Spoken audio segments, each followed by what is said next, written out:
Josh Hasten here, Israel Uncensored on the Land of Israel Network at thelandofisrael.com. It is Monday, the 25th of November, 2019, the 27th of Cheshvan, 5780, coming to you from a beautiful day here in Gush Etzion, south of Jerusalem. Hope you're doing well in your part of the world. Don't forget, you can always get in touch with me, Josh at thelandofisrael.com. On Facebook, Joshua Hasten or Josh Hasten Israel Advocacy and Journalism. On Twitter at Josh Hasten, and now on Instagram as well. Let's start the show this week by talking about Prime Minister Netanyahu. Of course, and as reported by the Jerusalem Post, Blue and White Party leader Benny Gantz called on Netanyahu to resign, but still offered to form a national unity government with Likud if possible. He made these remarks on Saturday night at a press conference.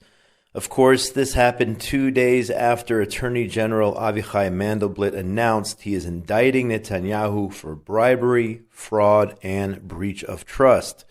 As of Saturday night, there were 18 days left for the Knesset, now it's 16 days here on Monday, to find a candidate for Prime Minister supported by a majority of MKs, or an election, a third election, will automatically be called, scheduled for sometime in March.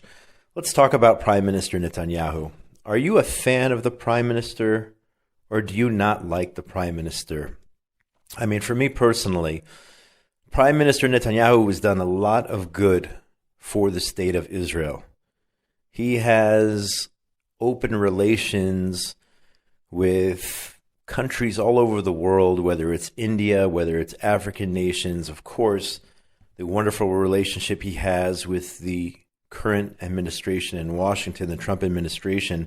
We'll talk about what they've done this week, the Trump administration for Israel. We'll talk about that soon. So Netanyahu's done a lot of great things, I believe, for the people of Israel, for the Jewish people. On the other hand, there are things that I do not like about what the Prime Minister has done. I do not like the fact that the Prime Minister has not used this window of opportunity under President Donald Trump to build more communities in Judea and Samaria, build more houses in Judea and Samaria, he said he was going to, but to officially annex the Jordan Valley, Ma'ale Adumim area, Gush Etzion, and then eventually all the communities in Judea and Samaria. That has not happened. And of course, the Netiv HaAvot demolition, which happened, what is it now, a year and a half ago or so. You could say that was the Supreme Court, but the Prime Minister could have done more to stop the demolition of 15 homes here in Elazar, Gush Etzion. So there's certain things which I like about the Prime Minister and certain things which I don't like about the Prime Minister. But here's my point. All of that background I just gave you, that was essentially call it a Jedi mind trick. I just gave you my opinion on what I think about Prime Minister Netanyahu. But that is irrelevant, okay? I was just messing around. I mean, I did give you my truthful opinion, what I thought about the Prime Minister. But what you have here now with this indictment, you have people who like the Prime Minister. You have people who despise the Prime Minister. And people's individual opinions on the Prime Minister, and that was my point, are not relevant to his fate. What we're talking about here is a legal case, an indictment against the Prime Minister for the things I mentioned before, bribery, fraud, and breach of trust. We're talking about a legal case which will be decided in the courts. And what bothers me, and this is my point, what bothers me is that you have people who have already convicted the Prime Minister, who are assuming he's guilty when the way it works in a democracy, from what I know, and I'm not a legal expert, is you are innocent until proven guilty. In this case, there are many people who are saying that he is guilty before he is innocent. Polls taken are showing that people are calling on the Prime Minister to step down. Again, according to the letter of the law, from what I understand, he does not have to step down at this point as Prime Minister. He perhaps might have to give up some of his ministries, the ministries that he has, and he has several ministries which he controls. but he does not have to at this point step down. Now, you may say, well, how can he run the country while being under indictment? And perhaps that's a fair point, but if anybody can multitask, it's the prime minister. And if you want to argue that he'll only be focused on his legal battles and not the country, maybe that is a fair argument as well. But if anybody could multitask, and some say he's going to do what's necessary to get him out of legal trouble in the decision he makes on behalf of Israel, maybe yes, maybe no. But what really bothers me again is the fact that people are presuming he is guilty before giving him a chance, and he has earned his right to a day in court just like everyone else.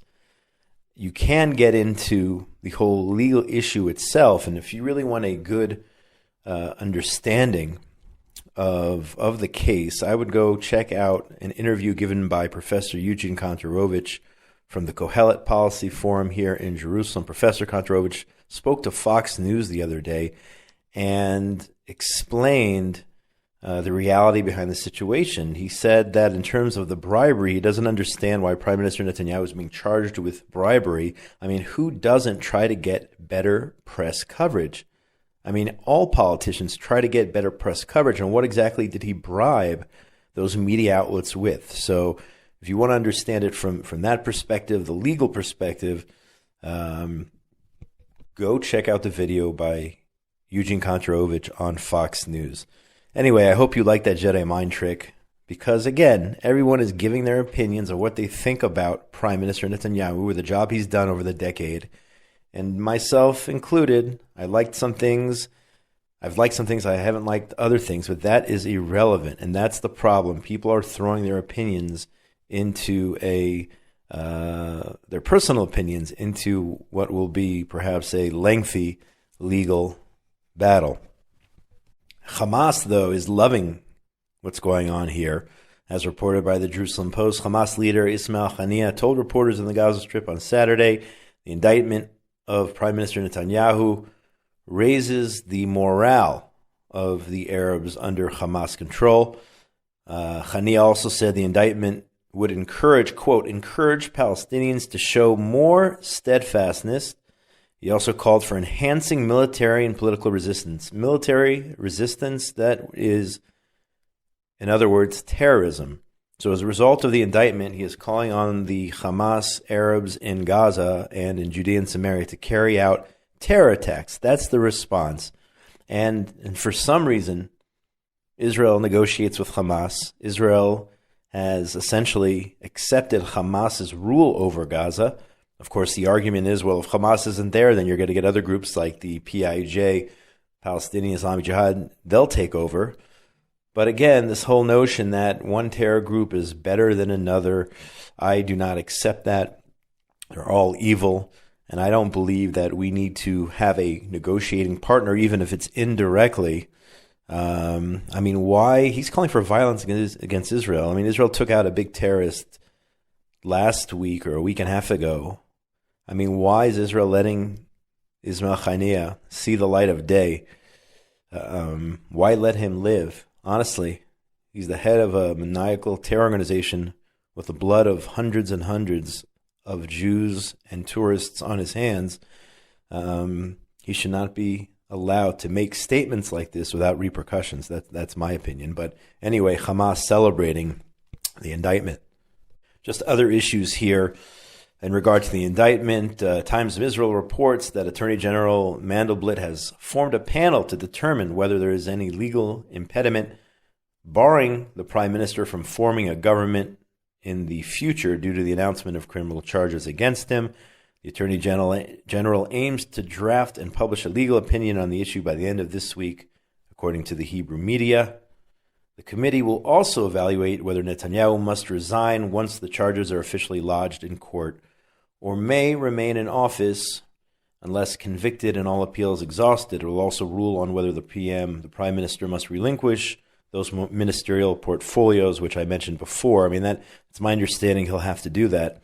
According to precedent, a minister cannot continue to serve under indictment. As I mentioned, the rule does not explicitly apply to the Prime Minister. Netanyahu has vowed to maintain his position as premier while he fights The charges, again, the report by Times of Israel, at the same time, amid growing tension within the ruling party, Likud, over calls to hold an immediate internal leadership election. That's what some are saying. Some are calling for that. Likud MK, former mayor of Jerusalem, Nir Barkat, presented on Sunday a plan to instead hold primaries for a new position of deputy head of the party, who would replace Netanyahu if Netanyahu is forced to take a leave of absence to deal with the legal battles. So here you have ideas from other Likud members on what should happen in order for Likud to remain in power, even if in fact Netanyahu does have to step away. MK Gideon Sa'ar, he is challenging Netanyahu for the leadership of the party. He would like to hold a primary leadership vote in the near future, but it doesn't look like that is going to happen. It doesn't look like Netanyahu is going to let that happen. But Neil Barkat's proposal would see the creation of a deputy leader position that would be inspired by the U.S. model, with the president and vice president working together. The deputy leader will be elected in primaries by the Likud, identical to the election of the leader. He'll be the second in the Knesset electoral list for Knesset. Number 2, he'll hold the most senior post in the government after the chairman of the party. He would automatically take the helm of the movement if the incumbent steps down. So if Netanyahu steps down, which I don't think he's going to do willingly, I don't think that's going to happen. But Nir Barkat is looking for a contingency plan if Netanyahu, in fact, does step down. So that's my take on all of this indictment stuff. And I would recommend that you listen to Gil Hoffman's show this week for all the latest. Gil Hoffman, of course, my colleague here on Land of Israel Network and chief political correspondent for the Jerusalem Post. He will have, I am sure, all the latest information on the Netanyahu indictment and the fact that we are in this 21-day period here, and I think that today's day number 5, in which any MK can, if he receives the support of 61 other MKs, can be chosen to attempt to form a government. Very unlikely. In other words, it looks like we're headed towards a third election come March, unless something drastic happens. Moving on here, reported by the J Post, a large group of 106 House Democrats sent a letter to Secretary of State Mike Pompeo urging him to reverse immediately his recent announcement regarding the legality of communities in Judea and Samaria. This was an unbelievable week for the Jews of Israel, and specifically Judea and Samaria, with the U.S. recognizing the fact that so-called settlements, I call them communities in Judea and Samaria, are not illegal under international law. This is, once again, the Trump administration showing that they are a great friend of Israel, whether it's moving the embassy from Tel Aviv to Jerusalem, recognizing Israeli sovereignty over the Golan, and much more, and now saying flat out, the communities of Judea and Samaria are not illegal under international law, and this is an unbelievable reverse of policy if you compare it to the Obama administration. But here you have these 106 House Democrats who want Pompeo to reverse that decision. Okay? And who is leading the charge? Congressman Andy Levin of Michigan, a Jewish congressman who actually was just in Israel on a trip sponsored by J Street. What do you know? Levin actually, when he was here, was tweeting. Maybe you won't even call them lies, but definitely he was definitely tweeting misinformation about the situation here in Israel. But what do you expect when his tour guides were from J Street? You can go to his Twitter page and see the lies he was talking about spreading in regard to Susia and the situation down in the southern Hebron Hills, the illegal Arab squatters village of Susia. And Levin was saying nasty things about Israel. How could Israel want to take down this village and blah, blah, blah. Go check that out. So it's not surprising that he's leading the charge here, this Jewish congressman, Andy Levin, along with 105 of his Democratic friends there, urging the U.S. to take back their new position, State Department position, that the communities in Judea and Samaria are not illegal. So that decision, by the way, that was an unbelievable decision. Mike Pompeo, or whether it's the president or vice president, Pence or anybody else there in the administration standing up for the residents, the Jewish right to live in our historic homeland, in the heartland, in Judea. Jews are from Judea, folks. I mean, it's that simple, and they get it now at the State Department. Here is part of the statement from the Democrats. They say the State Department's unilateral reversal on the status of settlements without any clear legal justification, which is nonsense, by the way, has offered a tacit endorsement of settlements, their expansion, and associated demolitions of Palestinian homes. I'm curious what Palestinian homes have ever been demolished to build communities in Judea and Samaria. I don't know of any cases of Arab homes being destroyed to build in Judea and Samaria. I mean, it's so hard to even build here in this area. And I don't know of any cases where Arab homes were destroyed, yet somehow the Democrats in Washington know better. At the same time, the statement talks about Israel potentially annexing Judea and Samaria. Of course, they're opposed to that.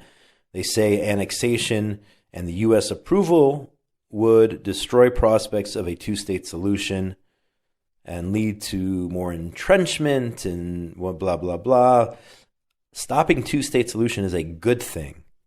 If this Pompeo or administration decision is a barrier towards a two-state solution, then so be it, because a two-state solution, as I've said many times, is a no-state solution.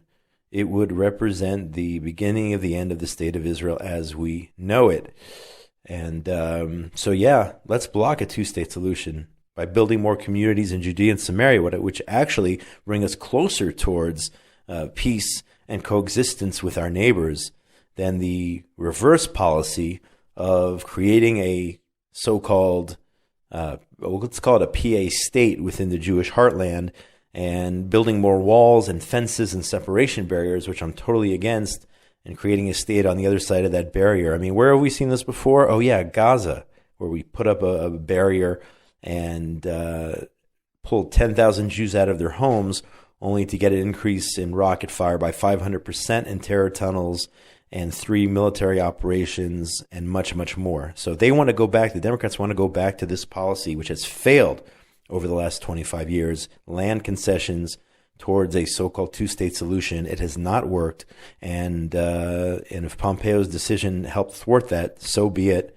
And that's a good thing. That's a positive thing. Don't be fooled by these 106 congressmen who want to keep going down that same path of failure as they have done for the last 25 years. Of course, J Street strongly supports the letter of the 106 Democrats. Just more proof of where they stand on the issues and what is right and what is wrong. Also, in regard to Judea and Samaria, here's an article from the J Post. It says here, Arab vehicles, Palestinian vehicles, it says, I use the word Arab vehicles, were torched and tires slashed and graffiti in what is known as price tag attacks over the weekend near the community of Shechem in northern Shomron. So, okay, you want to say this is news? Fine. Let's say that this is news, that it should be here on page 2 of the newspaper. Fair enough. Bad things happened. So if this is in the paper, slashing of tires and whatnot, why aren't the daily rock attacks and firebomb attacks against Jews driving through Judea and Samaria, why isn't that in the paper each and every day? If you're going to talk about a couple dozen idiots here who slash tires and whatnot, who represent 0.001% of the population of 420,000 plus Jews in Judea and Samaria, if you want to talk about some hotheads who are condemned time and time again by the 99.9% of us, then at the same time, you should include all of the rock and firebomb attacks which take place, which are endorsed and are praised by the Palestinian Authority. You can just check their media, go to Palestinian Media Watch, and see how they praise acts of terror. And I talked about Hamas before, calling for violence against Jews. I mean, if you're going to cover one side of the story, call it news, then you have to cover the other side as well, in my opinion. But in response to these so-called price tag attacks, the minister within the Palestinian Authority called on the Secretary General of the UN to accelerate, quote, to accelerate activation of international protection system for the Palestinian people before it's too late, so as to help maintain what's left of international credibility to ensure peace. So you have a couple vandals slashing tires, and you have a PA official believing that the slashing of tires is worthy of the United Nations getting involved in this case. And you know what? The ironic thing is the UN would probably jump at 5 a.m. on Christmas Day, would probably jump to their chairs there within the Security Council or the General Assembly or whatnot in order to condemn Israel. I'm sure they would. So maybe it's not outrageous that acts of vandalism, which are condemned, which I condemn, maybe it's not outrageous to think the UN wouldn't decide to get involved in something like that. I mentioned Palestinian Media Watch before, an article from the paper here, the J Post. PMW and our good friend Maurice Hirsch is calling on the government to deduct an additional 241 million shekel from the tax money it transfers to the PA each month. Last week, the NGO released a report documenting the minimum amount of money the PA is paying to families of dead terrorists. The numbers which PMW's head of legal strategies, our good friend Maurice Hirsch, say that they come to approximately 1,400 shekel per month. That's 14,300 dead terrorists who are receiving monthly stipends of 1,400 shekel a month. When added to one-time grants, the total payments in 2018 to the dead terrorists, 241 million shekel. So in other words, that money is going to the family of the terrorists. In February of this year, our government deducted 502 million shekel, the amount the PA pays to terrorist prisoners. However, no announcement has been made in regard to what the families are getting. In other words, we have deducted what the actual terrorists, if they survive an attack, and many of them do, unfortunately, if they're sitting in jails, Israel has deducted what they get, but we still have not deducted the amount that is going to their families. And their families see this as a reward for their family members' act. This encourages more people to carry out attacks, more Arabs to carry out attacks, knowing that their families will be taken care of. And Israel should stop paying these families as well. In addition to the terrorists sitting in jail, not paying them, but rather allowing for the payment, not only to the terrorists, but the family should not be receiving any money for the act of their sibling, son, daughter, what have you, in trying to murder or murdering Israelis and Jews and tourists and what have you. Turning back to the U.S. here, Bernie Sanders making the news. JTA reports that Sanders got applause at this week's Democratic presidential debate when he said it is not good enough to be pro-Israel. He called for treating the Palestinians with dignity. He said, it is no longer good enough for us to be pro-Israel. I am pro-Israel, but we must treat the Palestinians with dignity they deserve. Here's another case. This is what this is. Here's another case of a Westerner thinking that they know what dignity means on the Arab street. What does Bernie Sanders know with, it reminds me of the Simpsons episode where the Simpsons come to Israel and Marge Simpson says, why are you Israelis, why are you people here so pushy? And Sacha Baron Cohen, and we'll talk about him also in the news, who plays the voice of the tour guide, says, pushy? Imagine, what life is like here with Syria to the north as your neighbor. You in America, you have that great threat of Canada up there. And, how do you expect us to act? Why do you think we're on the edge all the time? We just had last week, folks, 400 rockets fired at us in the south, another 4 in the north. But my point of telling you all this is Bernie Sanders does not know the mentality of the Middle East. He does not know what the word dignity means for an Arab. This is not Europe. This is not the United States.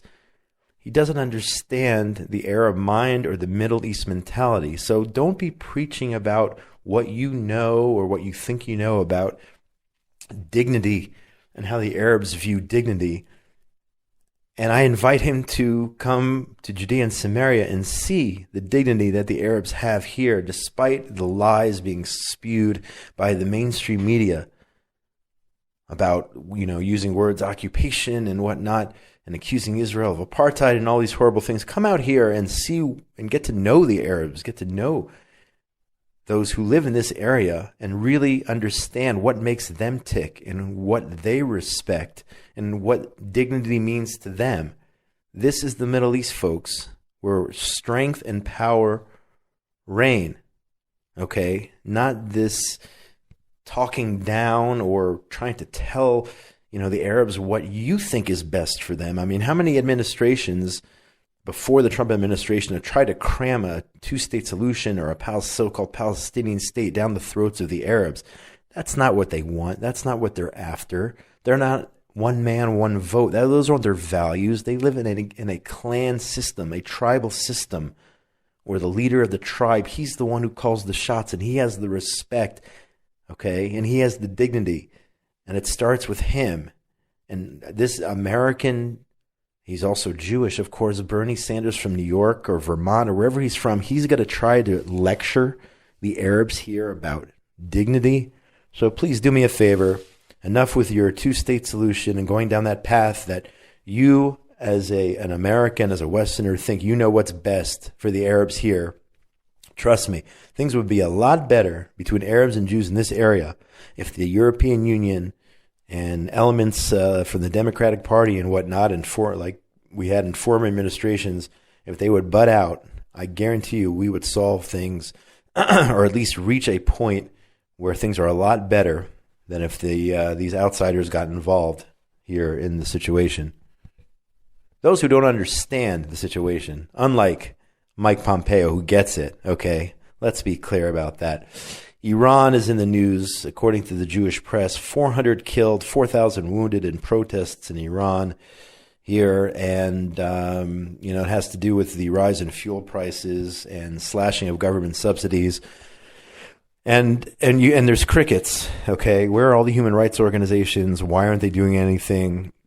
Why are they obsessed here like Bernie Sanders is and the rest of them, writing letters condemning U.S. administration policy towards Israel when it comes to Judea and Samaria? I mean, it would make the front page if a Jew in Judea built a pergola, yet 400 dead in Iran. And where are all the human rights groups?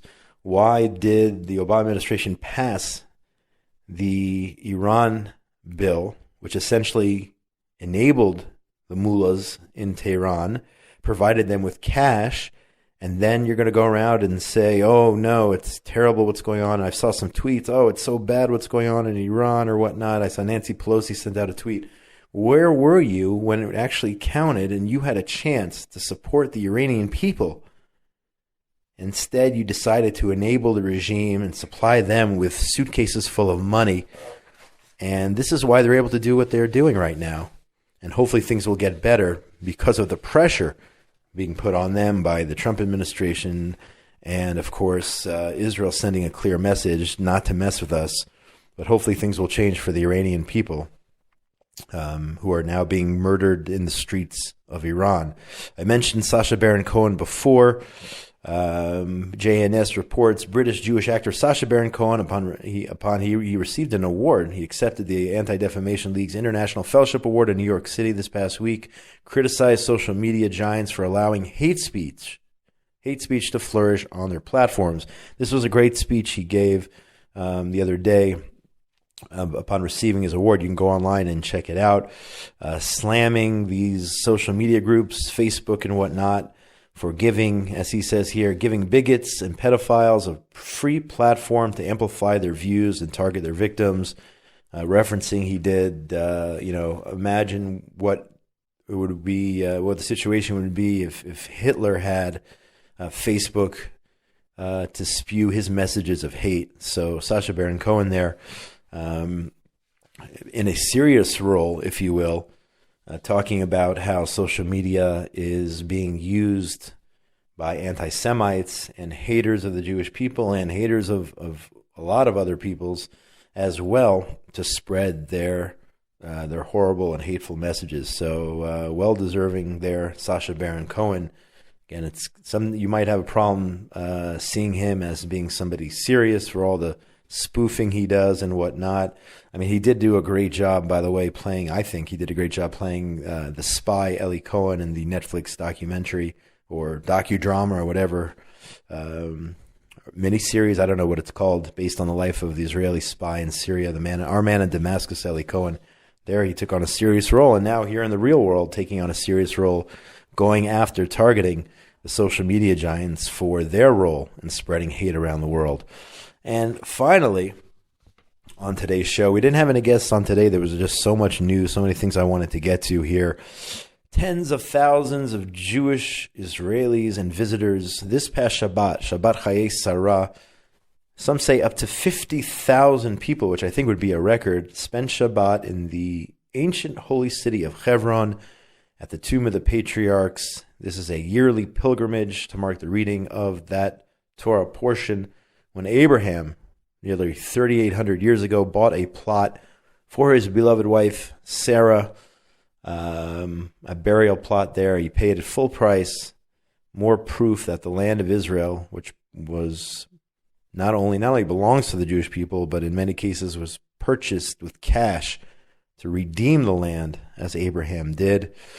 And some beautiful images and pictures there you can find online of thousands and thousands of people spending Shabbat in Hebron, soldiers dancing with yeshiva students, and just so many people, and such a good vibe. I actually did this a few years ago. I went Shabbat Chayei Sarah. It's an unbelievable experience. You should definitely do it at least once. I know people flew in from the U.S. and other parts of the world just for the Shabbat to experience it.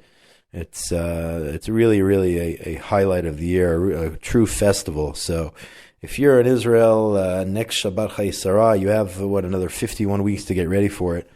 But I highly recommend, if you have not done it yet, you should definitely spend Shabbat in Hebron with your 40,000 or 50,000 closest friends there, and to honor our patriarchs and matriarchs and the holy city of Hebron, which is a truly unbelievable experience. It's great that we can go to Hebron today, folks. I'll tell you that.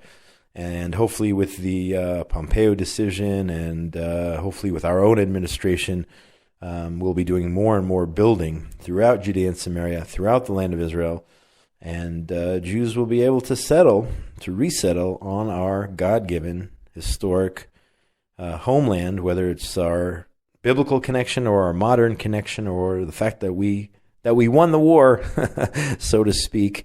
We should be able to settle through all parts of the land of Israel. Anyway, that's going to do it for today. My name is Josh Hasten. It is Monday, November the 25th, the 27th of Cheshvan, 5780, Rosh Chodesh later on this week, and then we go to Kislev, the holiday, the month rather, which contains the holiday of Hanukkah. It's right around the corner. I feel like Sukkot was just like last week, but now we're headed towards Hanukkah. Get in touch with me during the week, josh@thelandofisrael.com, on Facebook, Joshua Hasten, or Josh Hasten Israel Advocacy and Journalism on Twitter @Josh Hasten, and on Instagram as well. Big shout out to Binyamin Beresky, engineer extraordinaire, for all the work he does, and Tabitha Epstein for getting these shows up.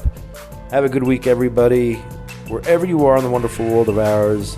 And now, until we speak again, please God, next Monday, be safe. Shalom, shalom, from a beautiful day here in Gush Etzion, just south of Jerusalem, the capital of the Jewish people in the land of Israel. Shalom.